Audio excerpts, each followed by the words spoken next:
avec Christophe Bordet, la revue de presse internationale sur Europe 1. Direction d'abord l'Inde avec vous, Laura Ojal. Bonjour Laura. Bonjour. Vous êtes à New Delhi pour Europe 1 où la presse traite ce qui pourrait devenir un conflit, une guerre pourrait éclater entre l'Inde et le Pakistan. La tension monte d'un cran entre l'Inde et le Pakistan. Le Pakistan affirme disposer de preuves crédibles d'une frappe militaire indienne dans les prochaines 24 à 36 heures, titre The Indian Express. Les deux puissances nucléaires sont depuis quelques jours sur le pied de guerre. Quelques heures seulement avant la déclaration du ministre pakistanais, le Premier ministre indien Narendra Modi a donné carte blanche à ses forces armées. Liberté opérationnelle totale, c'est ce qui leur accorde pour choisir le mode, les cibles et le moment de la riposte à l'attentat de Pahalgam.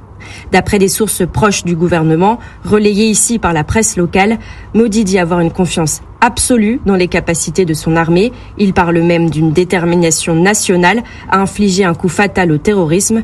De son côté, le Pakistan prévient, toute aventure militaire de l'Inde recevra une réponse assurée et décisive. Merci Laura Ojal depuis New Delhi. Partons maintenant à Madrid retrouver Nico Salvado. De quoi parlent les journaux chez vous, Nico ? En Espagne, de l'augmentation inquiétante des squats, les plaintes pour logements occupés ont été multipliées par 5 en 5 ans, indique le journal El País. Et c'est la région de Barcelone qui est la plus touchée, puisque les signalements y ont doublé en 10 ans, ajoute le journal catalan La Vanguardia. El Periódico, de son côté, indique que le phénomène a explosé à la même vitesse que l'augmentation des loyers. D'ailleurs, en plus des squatteurs professionnels, il y a de plus en plus de locataires qui arrêtent tout simplement de payer leur mensualité. Une situation, bien sûr, qui inquiète les propriétaires à un tel point que beaucoup décident d'arrêter de louer leurs biens, ce qui complique encore plus le marché immobilier ultra tendu.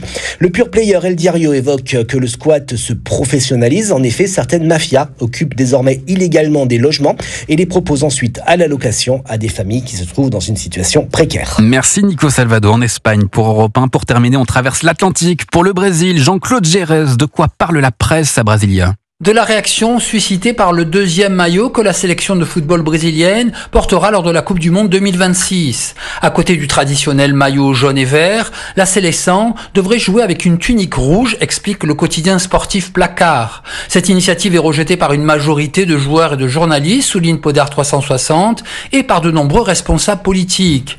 Parmi eux, révèle le site G1, le sénateur Flavio Bolsonaro, fils de l'ancien président Jair Bolsonaro.